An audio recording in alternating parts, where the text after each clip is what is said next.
Pemirsa, setelah ramai dibicarakan tentang masalah rumah tangga yang menimpanya dan juga tentang hak asuh anak, belakangan ini juga timbul video yang diupload ke YouTube tentang perubahan dirinya. Belum cukup juga, ternyata muncul berita mencengangkan tentang hal pemasungan dilakukan oleh ibu kandungnya sendiri. Kali ini Just Alvin mendapatkan kesempatan untuk melakukan special interview dengan Marshanda. Saya akan ajak Anda semua untuk langsung menuju tempat di mana kita akan bertemu dengan Marshanda. Yuk. Nah, sekarang kita mendapat kesempatan untuk langsung bertemu dengan Caca. Hai, Caca. Apa kabar? Hai, Alvin. Baik. You look great. I am good. Seger kok. Yes. Apa yang dirasain sekarang, Caca? Yang kamu rasain apa sekarang? Yang aku rasain, seeing all the things that happen gitu ya. Jujur agak, gimana ya, kayak amazed. Amazed itu dalam arti, when the truth has to be revealed, it is gonna be revealed. Nggak ada yang bisa menahan itu, nggak ada yang bisa menyembunyikan itu, dan itu akan terbuka dengan sendirinya gitu. Dan yeah, that's what's happening right now gitu. Apa yang sebetulnya nggak terbuka dari dulu? Ada yang nggak Mungkin terbuka dari dulu? Yes, memang konflik dengan mama ya, especially kan memang dari aku kecil gitu. Cuman aku sendiri juga ngelewatin proses yang istilahnya maju mundur gitu loh, back and forth, dimana aku dilema juga. Maksudnya ya mama melakukan banyak hal-hal yang bisa dibilang abusive, iya, dan gak cuman aku yang menyaksikan dan merasakan, tapi banyak orang-orang di sekeliling aku, mantan-mantan manajer aku segala macam yang coba warning bahwa memang istilahnya mereka bilang nyokap lo tuh manfaatin keuangan segala macam yang aku hasilkan dan segala macam gitu. Tapi ada dilema kayak, tapi ini kan nyokap gue harus gimana gitu. Sementara orang-orang di luar banyak yang udah bilang gitu loh, wah nih Caca nih kalau adalah yang ngomong gitu ya. Salah satu grup band di Indonesia juga yang cukup inilah. Mulai kapan, Caca? Mulai menyadari bahwa itu memang dialami Caca dan dilakukan oleh ibu Caca sendiri? 17 tahun. 17 ya. Pada saat umur 17 tahun. Dan yang kamu lakukan pada saat itu apa? Mencoba ngikutin apa kata manajer aku waktu itu. Dia bilang, ya at least gini deh Ca. Pokoknya dia bilang gini, lo kan udah 17 tahun. Lo udah punya KTP, lo punya hak kontrak-kontrak segala macam, mestinya lo ngerasain sendiri dong. Ya kalau agak susah ya at least gini deh, minta aja laporan keuangan tiap bulan sama mama gitu. Dan itu aku lakukan over a year, nggak pernah dikasih, selalu dialihkan. Ada yang pas aku minta aku dimaki-maki segala macem gitu. Jadi memperjuangkan hak aku sendiri. Aku mikir ya udah kalau mama mau semua uang Caca mama yang pegang ya nggak apa-apa gitu. Tapi at least Caca mau lihat aja laporan keuangan tiap bulan in and out nih, uang nih kemana segala macam gitu. Tapi aku melihatnya perlakuan mama tuh sangat meremehkan my rights gitu ya. Gitu, dari marah-marah segala macam sampai menjatuhkan seakan-akan aku tuh jahat banget gitu, pengen minta bukti-bukti itu gitu, kayak Caca aku nggak percaya sama mama, nangis-nangis gitu segala macam lah, sampai jadinya aku kayak ya udah gue nggak bisa ngapa-ngapain gitu. Tapi berarti ada gap akhirnya antara Caca dengan mama ya? All my life, dari aku kecil emang nggak pernah ada bonding yang mother and daughter gitu, emang nggak pernah aku rasain, aku nggak kenal itu. Lalu pada tahun 2009, mama membawa Caca untuk ke dokter untuk di check up ya. Untuk apa sebetulnya? Yang dilakukan apa 2009? Jadi 2009 itu kan memang aku lagi konseling sebenarnya sama 2 orang konselor, psikolog. Terus selama 6 bulan. Waktu itu Ben, karena aku udah sama Ben waktu itu, udah kenal sama Ben. Terus dia bilang kayak kamu perlu konseling deh, kamu tuh punya banyak pain, banyak anger, aku ngerasain. Yang bilang Ben? Ben. Konseling Why? seminggu 2 Kenapa kali. Ben sampai punya pikiran begitu? Karena dia ngelihat tiap kali aku ada permasalahan sama dia, aku tuh kayak punya kemarahan, keluarnya tuh ke dia, tapi sebenarnya it's all in my, about masa lalu aku, masa kecil aku, ke mama dan ke papa gitu. Dia bilang, kayaknya kamu bisa lebih clear deh. Akumulatif ya? Yes. Akumulatif. Iya benar. Kayak kamu bisa lebih clear kalau kamu konseling. Sebenarnya memang banyak membantu banget, tapi selama proses konseling 6 bulan itu, banyak hal-hal yang terpendam selama belasan tahun tuh naik ke surface gitu loh. Ya udah dari situ aku mulai banyak ngomong sama mama, aku coba tanya segala sesuatunya, aku pengen lebih harmonis sih, intinya aku pengen sebenarnya aku sama mama dan sama papa juga. Waktu itu aku sampai cari papa ada di mana, aku cari supaya lebih baik dan aku lebih clear melihat masa lalu aku gitu loh. Tapi yang aku temukan tekanan lagi. Dari mama atau dari mama? Dari mama, tekanan lagi dan segala macam. Ya udah akhirnya aku stres, ngerasa tertekan abis-abisan, ngerasa nggak punya tempat untuk berpegangan, nggak tahu mau kemana, ngerasa nggak ada yang ngertiin aku. Maksudnya keluarga aku yang semestinya jadi source of keamanan gitu kan, safe place buat aku kan misalnya keluarga gitu kan, but I never have that. Sejak aku SD memang begitu gitu, dari kecil. Nah terus udah Aku bingung harus gimana, sampai sempat beberapa hari aku nggak tidur-tidur. Terus kayak aku juga cerita ke teman-teman, mereka nggak ada yang punya masalah seperti aku gitu loh, nggak ngerti cara ngehandle-nya gimana gitu kan. Terus mama bilang, Caca nih kayaknya stres segala macam, marah-marah mulu sama mamam. Dia mama melihatnya gitu. Terus mama bilang, kayak Caca perlu dibawa ke psikiater deh. Dan memang keluarga aku itu, aku nggak blaming atau bilang mereka buruk banget atau gimana, despite what everyone sees gitu ya, dan mereka merasakan gitu. Tapi aku ngeliatnya kayak, memang nggak punya kemampuan untuk berempati, nggak punya kemampuan untuk being loving. Both of them? Papa dan mama? Papa kan emang udah lama nggak kontak sama aku dari aku SD kan, sejak cerai. Mama dan sekeluarganya lah gitu, memang bukan tipe keluarga yang loving, support secara moral, hangat, itu nggak pernah ada emang gitu loh. Jadi aku nggak pernah mendapatkan itu dari keluarga gitu. Jadi tiap ada permasalahan apa ke dokter. Kalau misalnya aku boleh cerita gitu, dari aku kelas 3 SMP, aku kan memang anaknya ambisius ya, jadi suka semangat sampai jam 2 pagi nggak tidur-tidur gitu, terus mikirin kerjaan, iya. Nah aku sering tuh kalau udah jam 3 gitu nggak bisa tidur, aku kamar mama, aku bilang, Ma Caca nggak bisa tidur nih gitu kan. Terus mama emang udah biasa dari aku 3 SMP gitu kayak, oh ya udah tuh ada Xanax di meja makan, ambil aja setengah tablet biar bisa tidur. Itu dari kecil? Iya 3 SMP, dan which is aku juga pikir, oh ini kan sesuatu yang wajar kali. Tapi pas aku cerita ke temenku tuh kayak, gila yang bener gitu. Aku juga, oh aneh ya gitu. Padahal aku dari 3 SMP gitu. 3 SMP udah mulai mengkonsumsi itu? Kalau susah tidur mama bilang ya udah di meja makan ada Xanax, ambil aja setengah tablet nggak apa-apa gitu. Dan om aku pun, kakaknya mama gitu, bilang ya nggak apa-apa kali Ca, kalau misalnya besok udah banyak kegiatan dan udah tertekan buat nggak bisa tidur, minum aja lah, udah nggak apa-apa gitu. Berapa tahun tuh Ca? Apanya? Mengkonsumsi itu untuk jadi dari umur sendiri 15 ya, 15-16. Dan sempat pas aku umur 17 tuh, aku inget banget sampai satu malam aku sempat udah bener-bener nggak bisa tidur. Dan jadinya tuh kalau nggak bisa tidur tuh jadi apa ya, reaksi mama tuh create fear gitu di aku, kalau gue bisa tidur nih bahaya nih gitu. Kan sebenarnya santai aja, besok tidur siang dibayar juga aman gitu kan, tapi kayak aku takut. Terus udah gitu aku ngambil Xanax 2 tablet dan itu nggak bisa tidur tetap. Dan itu 17 tahun adalah aku mengalami depresi yang pertama. Kenapa aku mengalami depresi pertama, dan ini media nggak ada yang tahu gitu. Cuman orang-orang di lokasi syuting pada tahu kejadian ini gitu. Oh really? Ya. Terus pas itu sebenarnya sama sih intinya, aku nggak merasakan dapat ketenangan, kenyamanan dari manapun, source manapun tuh nggak ada yang bisa membuat aku ngerasa safe gitu. Sampai aku nggak tidur-tidur, dan lagi-lagi ya keluarga solusinya ke psikiater. Waktu itu aku juga disuruh ke psikiater dan dikasih. Pernah dapat pelukan dari mama nggak pada saat kamu merasa ketidaknyamanan itu sendiri? Ada satu cerita, jadi pas yang 2009 itu, aku tuh mikir lagi di rumah sakit nih yang di Opname itu tuh, yang setelah YouTube itu kan. Satu malam aku bilang, seharian deh bakal bilang, Ma peluk Caca dong, lus mau Caca. Aku mikir bodoh amat, gue mau mintain terus sama nyokap, mau dia ngerasa annoyed, pokoknya mama harus bayar utang seumur hidup, mama gak pernah giniin Caca. Aku mikir gitu. Sempet sampai jam 12 malam gitu gak bisa tidur kan, di kamar rumah sakit, mama nemenin. So aku bilang, Ma lus Caca dong, Ma Caca pengen banget disayangin punggungnya. Terus mama tiba-tiba, mama kayak berbalik, nangis. Ca, mama nih udah tua, mama nih capek ngurusin Caca di rumah sakit, dan Caca gak ngizinin mama tidur sekarang gitu. Dan aku kayak, gila, aku shock kan. Oh my god, ya ampun mama, Caca minta maaf. Aku sampai berlutut gitu di ininya mama. Lututnya mama, aku minta maaf. Aku sampai, jujur aku gak ngerti, dan aku bilang, Caca gak ngerti mama udah setua itu. Jujur aku udah nempel ngomong gitu sambil nangis-nangis gitu. Karena aku, menurut aku, ya dibanding teman-teman, mama termasuk yang orang tua yang umurnya masih muda dan she's healthy. Jadi aku kayak merasa tertusuk banget, ngerasa bersalah banget gitu. Dan ya udah, itulah yang aku alamin gitu, untuk minta peluk. Tapi tidak dapatkan juga ya. Ca, waktu dibilang kamu mengidap bipolar, how you feel?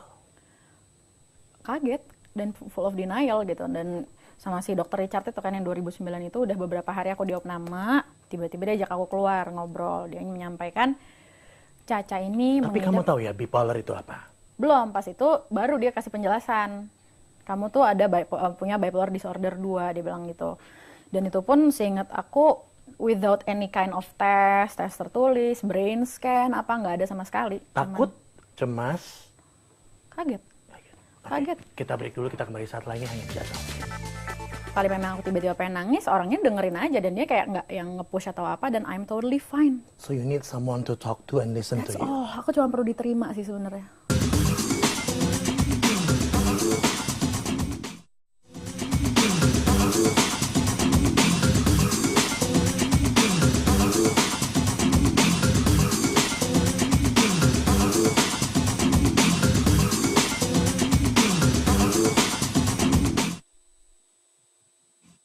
Tapi waktu dibawa ya untuk dites dan kemudian diagnosanya adalah bipolar hanya dari 2 kali pertemuan itu.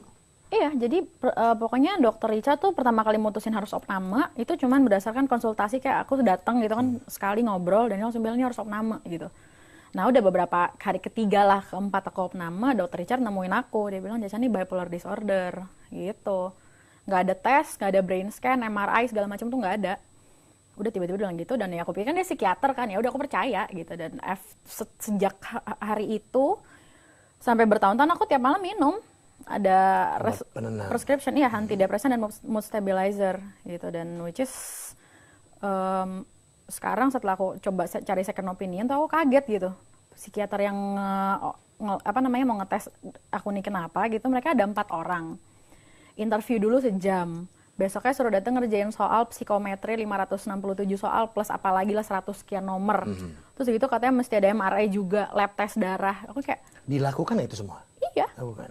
Jadi hasilnya apa aja? masih on proses gitu. Dan aku kayak kaget, dan dokternya pun sudah sempat ngomong gitu, kita kalau diagnosa sih dia bilang kita udah bisa lihat kamu baik-baik aja, dia bilang gitu, cuman kan ini semua penunjang, dia bilang gitu, karena kan kita mesti ngelewatin yang benar prosedurnya, dia bilang gitu. Tapi sekian lama kenapa baru second opinion sekarang ya? Why we have to wait? Karena kalau kayak gitu-gitu kan biasanya kan aku percayakan ke mama, maksudnya apakah aku perlu second opinion kah, enggak kah gitu loh. Aku juga baru dapat ide mesti cari second opinion. Sempat ada salah satu, aku kan ada coach ya, coaching gitu kan, life coach, dia bilang Caca kayak perlu second opinion deh, Caca tuh nggak percaya kamu bipolar. Dan semua orang yang aku kasih tahu about this, mereka tuh bilang nggak, gue nggak yakin nih kayak lo bipolar gitu, kecuali lo sampai kayak lupa nama lo siapa, bilang saya Jane gitu tiba-tiba, itu mungkin bener gitu. Cuman kita ngeliat lo baik-baik aja, kamu ngapain sih minum obat gini, semua orang tuh gitu. Dan baru aku kepikiran, dan ya akhirnya terpush lah, dan bener sekarang cari second sampai opinion. hari ini masih minum obatnya? Nah, bulan Mei 2014 aku decide untuk stop. Bisa? Ya pokoknya pas di bulan Mei itu aku agak ragu juga gitu, tapi memang aku punya satu sahabat gitu, dan dia mensupport aku, dan aku udah bilang kalau gue stop lo siap-siap aja gitu. Karena aku pernah nyoba stop juga sebelumnya, pasti akan langsung tiba-tiba suka nangis-nangis apa segala macam, lo siap-siap aja ngadepin gue gitu. Tapi dan setiap kali stop yang sebelumnya aku sering tiap malam tuh susah tidur, nafsu makan berkurang. Nah yang di bulan Mei ini aku stop kan, aku udah siap-siap nih, wah gue gak bisa tidur, relate aja nih gitu kan. Tapi nggak, I sleep well every night, nafsu makanku normal-normal aja. Dan setiap kali memang aku tiba-tiba pengen nangis, orangnya dengerin aja, dan dia kayak nggak yang nge-push atau apa, dan I'm totally fine. So you need someone to talk to and listen That's to you. all. Aku cuma perlu diterima sih sebenarnya. Aduh, terima aja gue lagi mau nangis, sudah selesai gitu. Dan itu nggak kamu dapatkan selama ini sebetulnya. Yes. Waktu Diterima dengan empati waktu gitu ya. kamu tinggal di apartemen, kemudian datang Perawat dan kemudian menyuntik kamu dan membawa dengan berbagai macam alasannya itu, kamu terima kelihatannya kan, kamu bawa ke sana kan, ikut langsung dengan mereka kan. Jadi awalnya aku coba ngomong dulu, aku udah nereka kan, ini mereka semua nih yakin banget aku sakit, makanya mereka treat aku juga kayak, ya ada satu kan perawat yang cowok yang kayak, udah deh mbak pokoknya kita harus injeksi gini, kayak underestimate abis gitu kan, nih orang gila paling gitu kan, gak usah baik-baik gitu kan. Aku pikir gue harus bisa bersikap setenang mungkin dan tegas, aku pengen Itu bilang. makanya kamu ikut mereka? Bukan, di awal tuh aku udah bilang, aku minta mereka keluar, sebenarnya di ruang tamu tuh sempat duduk, nggak dengan gak mengurangi rasa hormat, tapi saya ngerasa kenyamanan saya terganggu banget, plus saya bingung dari apartemen kenapa mengizinkan mereka masuk gitu. Terus saya minta bapak-bapak ibu semua keluar dari apartemen saya. Karena runtutan kejadiannya kan nggak cuma itu kan, dari siang sudah ada runtutan, pagi udah ada runtutannya kan. Pagi-pagi tiba-tiba ada polisi datang, ngakunya disuruh sama Pak Yanto, dia bilang ada telepon jam 10 pagi Pak Yanto, dan itu adalah om aku, nama Pak Yanto itu om aku, suruh ngecek keberadaan mobil Alphard hitam B1008 SP mobilku di Puri Kasablanka, bener ada apa enggak, kalau ada dicek keabsahannya, tunjukkan STNK gitu. Terus kayak apa sih aneh gitu kan. Terus udah jam 4 sore langsung digerebek itu. Jadi memang bener kan, mereka ngecek doang nih ada beneran di sini, udah diatur gitu kan semuanya, sore langsung gerebek gitu. Nah, setiap hari selama di rumah sakit itu perlakuan perawat dan dokter gimana aja? Apa yang mereka lakukan tiap hari? Baik aja sih, tapi ngasih obat terus sehari 3 kali. Caca nggak berusaha nanya itu obat apa dan kenapa harus masuk obat lagi, sementara kamu kan udah berhenti untuk pemakaiannya. Jadi si dokter tuh begitu masuk, aku ingat banget kan, aku udah disuntik 2, sampai rumah sakit, nggak lama kemudian si manajerku diusir keluar, asistenku keluar, yang which is mereka nggak boleh jenguk sama sekali kan berhari-hari berikutnya. Terus dokter ini masuk, aku udah kelihatan ngantuk-ngantuk gitu, dia masuk, dia ngajak ngobrol. Dia bilang, Ca, si dokter Richard, kamu sadar gak sih, Ca, kamu ini udah keluar jalur sekali loh kemarin-kemarin. Kamu upload video The Unspoken kan, yang aku yang bikin itu Letter to God, terus udah diomongin di media, segala macam. Aduh dokter, lo gila. Ya jelas lah, dia bilang kenapa diomongin media, kamu nih sadar gak sih kamu melakukan itu? Terus gue kayak, what the hell gitu kan. Ya, aku udah gak malas ngeladenin dia, aku cuma bilang, ya dok, iya aku gitu-gitu aja. Karena pada saat itu ada pengaruh obat ya?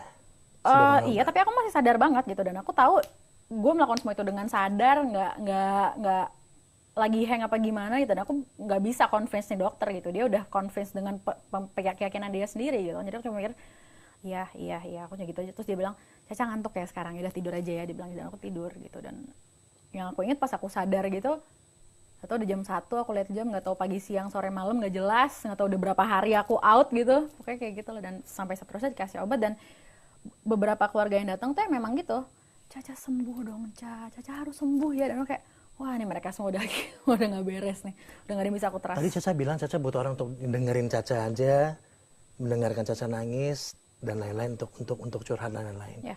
Dan curhat itu karena tidak dapatkan, makanya kamu butuh media lain yang kamu lakukan melalui mungkin video. 2009. Jadi 2009 itu kan aku sebenarnya ada satu video yang memang aku sengaja upload buat publik tahu gitu. Aku tulis Marsyanda nangis, yang video yang aku nangis. Tapi yang di blow up media kan yang heboh, yang aku sama teman SD lalala segala macam, itu aku make as a joke, nggak jelas gitu kan. Nah terus, yang nangis itu. Why you have to do that? Upload video yang nangis itu. Iya, nangis. Nah itu kayak kalau aku ngeliat sekarang, sebenarnya itu tuh kayak nggak sadar aku tuh cry out for help sebenarnya. Kayak pengen ngasih tahu aja tapi nggak gamblang gitu loh. Help me, I'm in danger. Di family ini nggak ada yang bisa bikin aku tenang. I'm in danger, dan aku tahu itu dari dulu gitu. Cuman nggak tahu mesti minta tolong kemana. Ya udah aku upload video mengasih lihat bahwa ini anak nih kenapa gitu. Tapi aku juga nggak ngomong that I need help gitu kan. Tapi dampak dari itu kan orang punya pendapat lain ya. Iya. Lalu Caca keluarin lagi klip yang dibikin di Kawah Putih, Unspoken dan lain-lain itu. Kalau itu kan emang aku manajemen emang punya project gitu, tiap bulan pengen bikin Unspoken itu gitu. Kan ini kan runtun nih ya, keretakan rumah tangga, hak asuh anak, perbedaan penampilan, bahkan belakangan ini pemasungan dilakukan oleh ibu kandung sendiri. Ini beruntun kan semua. Aku ngelihat tuh ini sebagai satu masa yang emang yang emang diatur untuk help me have a better life. Serius, benar-benar aku percaya banget semua ini terjadi. Dan kalau aku look back gitu ya, aku tadi siang sempat lihat HP aku, lihat foto-foto lama aku 2 tahun lalu, setahun lalu gitu kan. So aku kayak ngerasa I wouldn't trade semua yang terjadi sekian bulan ini with anything, karena aku ngerasa sekarang aku jauh lebih happy, lebih tenang, lebih safe dalam hidup aku jauh dibanding dulu. Dan aku nggak akan menukar itu dengan apapun yang lain. Beneran. Dan ini mungkin semua masih proses, dan ini terlihat kayak wah gila, dramatik banget, serem banget segala macam, tapi aku percaya banget kalau ini semua nggak terjadi, aku nggak akan jadi melihat kehidupan dengan cara yang berbeda, punya sesuatu yang experience yang mungkin nggak semua orang punya, dan I believe there will be greatness. Sudah ngerasa aman, Ja? Sejak keluar dari rumah sakit sampai sekarang, yes, I feel safe, dan aku kayak ngerasa kalau ini semua udah selesai, hidup aku akan totally berbeda dengan sebelumnya. Kamu merasa lebih tenang gak sih sekarang? Lebih tenang? Nggak meletup-letup, nggak ini lagi? Nggak meletup-letup. Kalau meletup-letup memang orang yang dari dulu entusiastik gitu. Maksud aku adalah lebih penuh anger gitu-gitu. Iya. No. Seperti udah lepas. Iya, kayak aku tuh mikir selama aku di rumah sakit tuh benar-benar semua ketakutan aku, pertanyaan-pertanyaan aku akan kehidupan tuh kayak all at once tuh terjawab. In front of my eyes, orang-orang yang ya quote-unquote jahat itu do their thing in front of my eyes gitu. Mereka keluar masuk, berpura-pura, meyakinkan aku sakit, dan the very family of mine gitu melakukan itu. Dan itu semua suster, bagaimana dokter. Ya? Pada orang terdekat kamu dan semuanya kelihatan jelas. Adik-adikku sendiri gitu. Ya gimana ya, kayak agak amazed juga. How come adik Caca sendiri? Yes. 2 orang yang sangat aku sayang banget dari aku kecil. I would do anything for their safety and Mereka bikin apa? Ya mereka yakin dengan yang mama lakukan ini bener gitu loh. Dan bahkan adekku yang cowok juga sempat marah-marahin aku lah, apa gara-gara dia tahu aku mau, pas udah terakhir ada homoseksualis kan datang ke rumah sakit, dia kayak marah-marah, nge-push aku segala macem gitu-gitu. Gitu. Tapi aku cuma ngeliat mereka, ya udah, mereka confused aja, nggak tahu. Kapan terakhir kali komunikasi dengan mama dan family dan keluarga? Keluar dari rumah sakit di pintu Apa yang lobi. dia lakukan? Yang dia bicarakan apa dengan Caca? Jadi aku tuh bisa keluar dari rumah sakit terakhir discuss sama mama, omku, sama adik-adik. Mereka bilang, kan mereka udah tahu kan aku ada homoce kan. Terus mereka bilang, Ca udah deh Ca gini. Kalau adikku yang pertama ngomong, kalau kakak nggak mau diganggu hidupnya, mau mandiri, ya udah kita biarin. Tapi kakak juga jangan ganggu kita gitu. Kita jangan dibiarin ketakutan, atau bakal dituntut lah, diapain gini. Udahlah keluar aja kakak, kalau mau mandiri ya udah kita nggak bakal ganggu gitu. Tapi nggak usah lah sampai homoce kali gini segala macem gitu. So kayak ya udah aku bilang gitu, Caca kalau mau keluar hari ini kita akan urusin di lobi sekarang, di kasir, Caca keluar silahkan. So kayak oh my god, aku ngerasa tuh yang, ya aku memang, ya banyak yang bilangnya polos gitu ya, aku kayak langsung oh my god, fight of my freedom akhirnya berhasil, keluarga ngerti, mensupport, aku bahagia gila-gilaan. Masuk mobil kan aku sama manajer aku dan assistant aku sama tim musik aku kan, terus aku udah kayak I'm free, seneng-seneng gitu. Manajer aku bilang tunggu, lihat nggak tuh di belakang itu preman Ambon ngikutin. Itu kalau nekat bisa aja mereka di apain pun bisa kejadian gitu loh, dan kita diikutin. Jadi aku pikir kayak oh oke, not as I thought. Dari situ aku langsung nelfon Omoce kan, Omoce kita diikutin nih, kita udah keluar rumah sakit tapi diikutin preman Ambon. Omoce bilang kita memutuskan untuk muter-muter dulu tuh, muter-muter keliling sampai kemana segala macam, sampai lepas dari si Ambon yang ngikutin itu. Kita berhasil lepas dan kita langsung cari perlindungan ke Polsek Menteng. Gitu. Dan dari situ dijemput Omoce. Ya udah, kita break dulu aja, kita kembali saat lagi hanya di Jasa Update. Mungkin begini ya, kan yang aku lakukan hanyalah mengupload karya, dan I expect masyarakat kita tuh bisa lebih better dari itu. Tapi ternyata enggak, orang nggak bisa objektif gitu.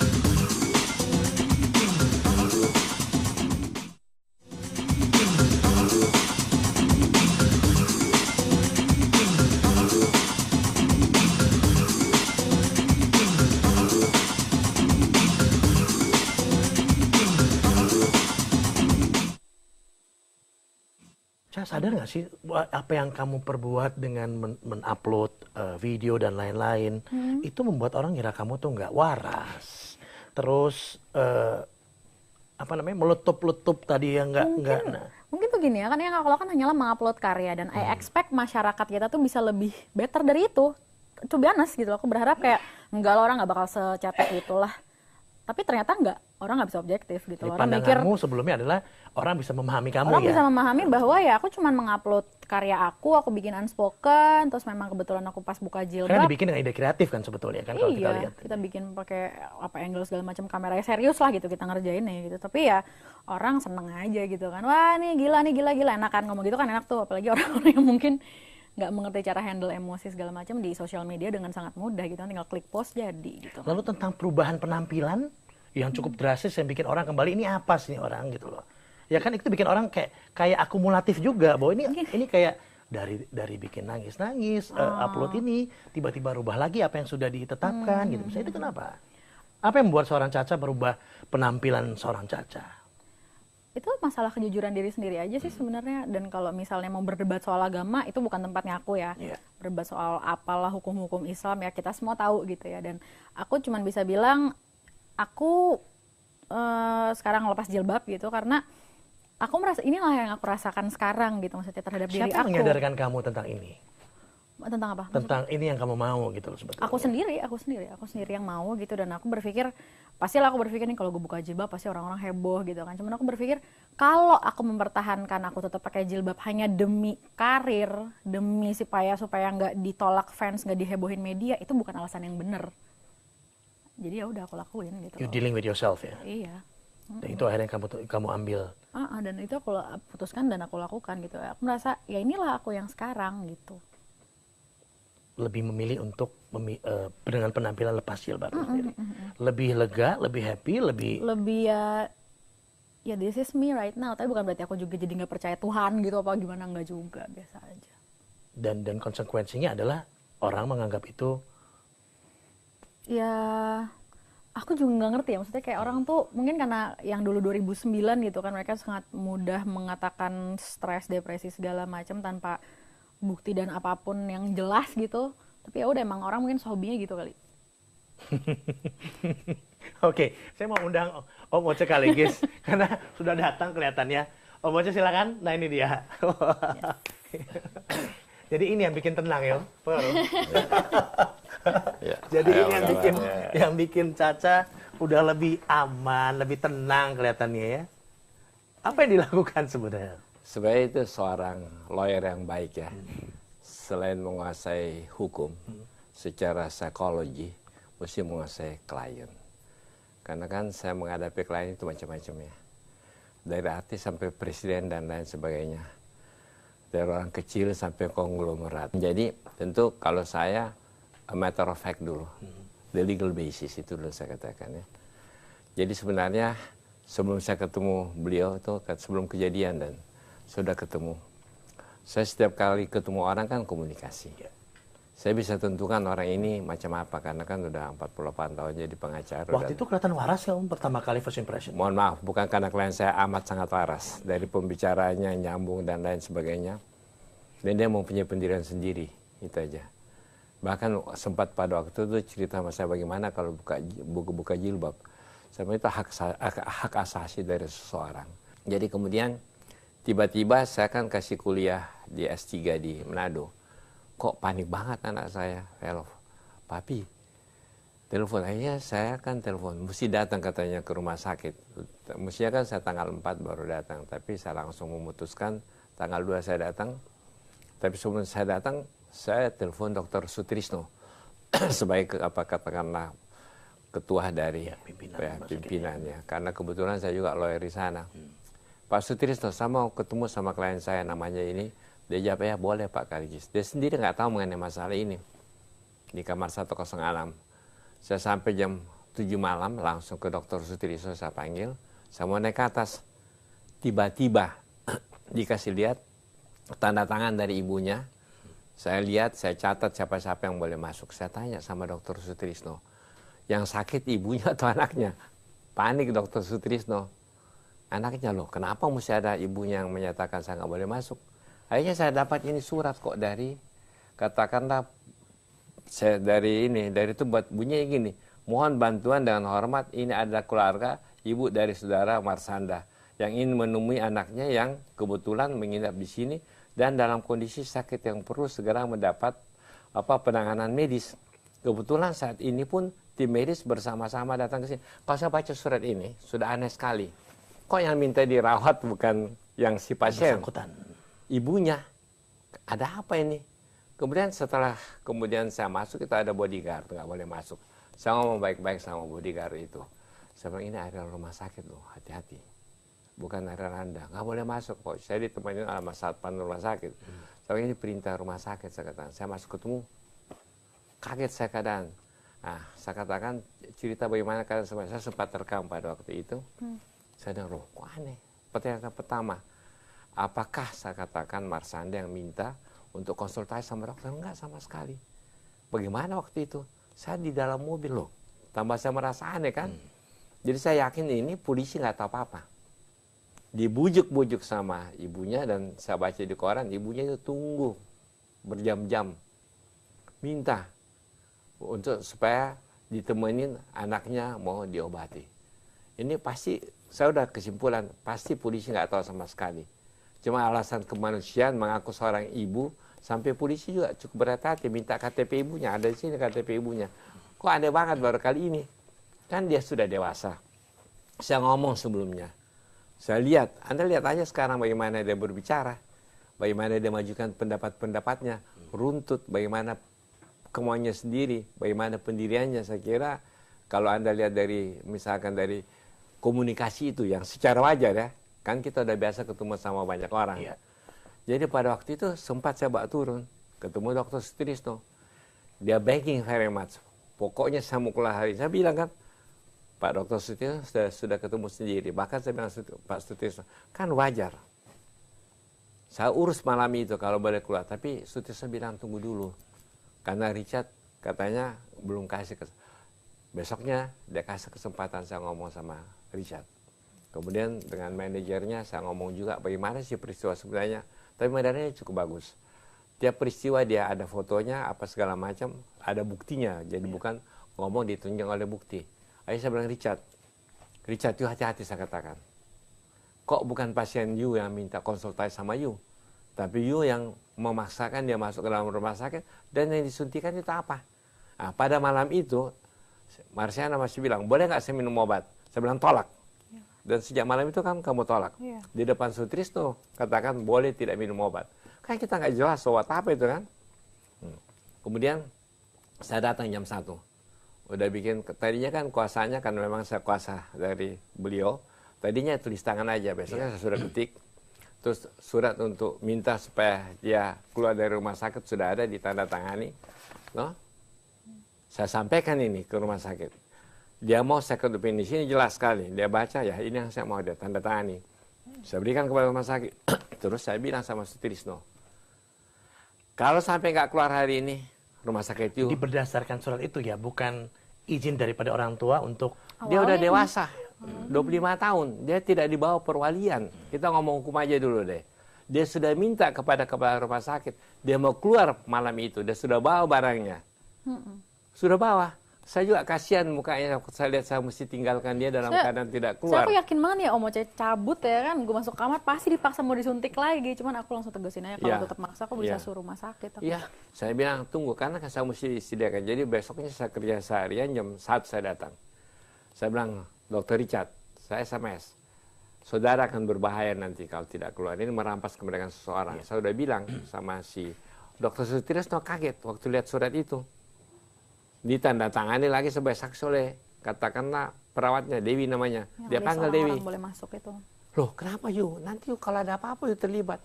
Dia nggak tahu katanya. Disuruh sama Dr. Tommy atas perintah Richard. Wah saya bilang ini konspirasi banget ini. Baru pertama kali orang dewasa tidak dibawa perwalian. Mesti dipaksa masuk rumah sakit. Padahal dia sendiri saya sudah konfirmasi. Jadi ini konspirasi dari sang ibu.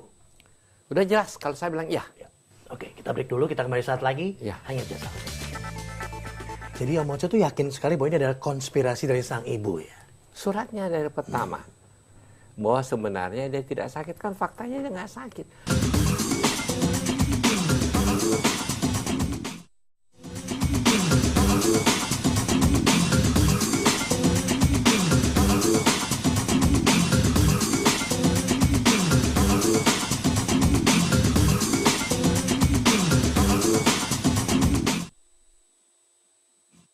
Jadi Om Oce tuh yakin sekali bahwa ini adalah konspirasi dari sang ibu ya. Suratnya dari pertama. Sampai bisa polisi tidak sadar bahwa sebenarnya dia tidak sakit, kan faktanya dia nggak sakit. Biasanya begini deh, secara normal aja. Saya sakit, saya minta kepada dokter, saya mau berobat karena saya mengetahui diri saya. Ya? Yang bersangkutan langsung. Yang bersangkutan. Bukan seorang ibu yang tidak tahu apa-apa. Sebenarnya juga kedua, ini kan tempat tinggalnya incognito. Kenapa mesti ya diselidiki luar biasa sampai ditahu dikirim berapa orang, mestinya kan yang normal dokter Richard katakan apakah ya Marsanda sakit, kalau dia bilang enggak selesai finish kan dan beres ya. Apa tiba-tiba mesti disuntik dan masuk ke rumah sakit, itu hal yang nggak wajar loh. Mudah-mudahan Alvin satu waktu nggak disuntik dokter masuk ke rumah sakit. Sedangkan mau lagi bikin acara begitu kan repot nanti. Saya memang merasa seperti itu. Sudah tidak ada lagi hubungan batin antara anak dengan ibu. Bukan udah nggak ada lagi, memang dari kecil tidak pernah ada. Jadi aku tuh kalau nih ya, misalnya ngeliat temen-temen gitu yang kayak sama ibunya tuh deket, sama ayahnya ngerasa trust gitu. Aku nggak pernah kenal kayak gitu, di hidup aku tuh kayak mama tuh kayak asing gitu. Gimana ya rasanya, gila itu blessing banget ya. Percaya sama nyokap lo nyaman sama nyokap lo, kayak apaan tuh ya gitu. Gitu. Nggak pernah kamu rasain sama sekali? Nggak. Caca sama sekali lagi nggak ada sisa kepercayaan pada mama Caca sendiri? Iya. Dan aku sekarang nih merasa seperti itu juga bukan karena aku ngotot pengen ngerasa gue nggak bisa percaya sama nyokap gue, please everyone help me gitu, enggak. Tapi karena semua yang terjadi tuh kayak menunjukkan sendiri gitu ke aku. Dan udah nggak bisa sangkal sama sekali gitu. Dan ya udah aku beberapa hari nggak di rumah, mama keluarga aku juga ya diamankan lah dari keluarga gitu kan. Aku ngeliat ini segala proses yang terjadi ke depan akan semakin memperlihatkan sisi asli mama dan adik-adik gitu. Dan ya aku juga dengar katanya mama pakai mafia lah buat nyari aku apa segala macem yang aneh-aneh gitu loh, maksudnya ya udahlah nggak usah. Jadi saat ini Caca sedang dalam perlindungan. Apa gimana sebetulnya? Saya sudah tulis surat kepada polisi dan saya percaya negara hukum. Apalagi sudah diketahui publik. Sekurang-kurangnya polisi bisa memanggil ibunya, bilang memberikan kelurusan mengenai hukum ini. Jangan itu terulang, toh mengatakan kepada ibunya bahwa anak Anda sudah dewasa adalah tidak benar mengirim orang ke tempat yang artinya sudah oleh katakanlah Caca sendiri tidak setujui, tapi dipaksa penyuntikan dilakukan di rumahnya dia, itu semuanya itu fakta-fakta itu nggak benar. Inkognito ya tadi ya? Ya sudah inkognito. Saya juga tegur kepada di mana tempat apartemen kita merasa safe. Kalau semua ini bukan teroris, tidak terlibat dalam pidana, tidak orang yang dicurigai, kok tiba-tiba begini. Di mana kenyamanan kita tinggal di satu tempat kalau begitu? Oke, kita break dulu, kita kembali saat lagi hanya di Caca Almin. Itu yang saya kasih ke Caca, saya kasih harapan. Jadi kalau tadi Caca bilang, tapi lo tanggung jawab ya nanti ya kalau gue nggak bisa tidur. Iya, saya tanggung jawab. You're gonna be there for her ya? Iya, saya akan tanggung jawab. Saya And he bilang, did.